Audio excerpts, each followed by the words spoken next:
Ce que je vais vous raconter est très brève. Il s'agit d'une histoire qui est très bonne parce que c'est une histoire qui est révisionniste. Donc c'est une manière de réviser l'histoire. À propos de quoi? À propos du château qui est juste derrière moi. C'est le château de Neuschwanstein, donc, qui a été construit par ce fameux roi de Bavière, Louis II de Bavière. Et de quoi s'agit-il? Tout simplement, mais tout le monde connaît l'histoire officielle, hein, comme quoi il s'agissait d'un roi fou, etc. En fait, on a surtout noirci le tableau, je dirais, parce que ce n'est pas tout à fait ça l'important. L'important, c'est que ce roi, qu'on a retrouvé mort dans le lac de Starnberger, avec son médecin, qui n'était absolument pas noyé, mais qu'on a retrouvé au bord du lac. Et il en est de même pour le roi, donc Louis II de Bavière, qui n'est pas mort noyé puisqu'on n'a pas du tout retrouvé de l'eau dans ses poumons. En quelle année sommes-nous?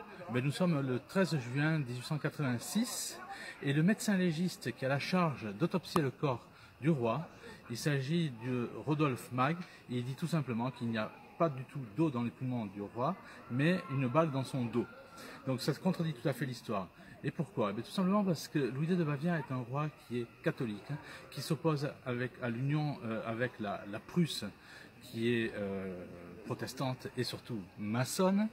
Donc ça dérange effectivement les Illuminés de Bavière qui sont restés en Bavière.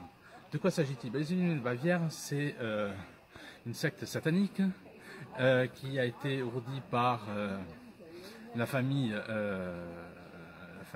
des Rothschild. Et ces Rothschild donc ont été découverts, donc il s'agit aussi d'un petit règlement de compte, 111 ans avant. Donc on est en plein dans les chiffres de la Kabbale, donc là pour ça je vous invite à lire mon livre qui s'appelle La numérologie secrète de la synagogue de Satan. 111 ans, donc à la 111e année après la création donc, de cette secte satanique des Rothschild, qui s'appelle la secte des Illuminés de Bavière ou les Illuminati, créée le 1er mai 1776, comme par hasard le 1er mai, ce qui veut tout à fait dire que la fête du 1er mai qu'on nous a présentée toujours comme étant une fête du travail, eh bien en fait il n'en est rien du tout. Donc voilà l'histoire, je dirais l'histoire révisée, cette voiture qui passe, l'histoire révisée pour démontrer encore une fois que ce roi catholique a été tué et forçané du rapport de Rodolphe Mag, donc le médecin légiste. Et ce n'est pas le seul, il y a l'histoire de Rodolphe aussi, hein, dont on dit qu'il s'est suicidé. Là aussi, il était catholique, bon ça gênait effectivement beaucoup, mais là on est en Autriche, donc c'est... Et il y a aussi l'histoire de Élisabeth Ier, dite l'impératrice Sissi.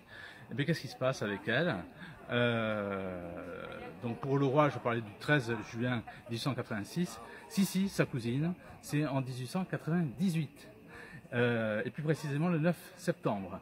Donc elle est invitée à Genève où elle se rend incognito. Et elle est invitée par qui? Par les Rothschild. Voilà, je vous les mettais en plein en mille.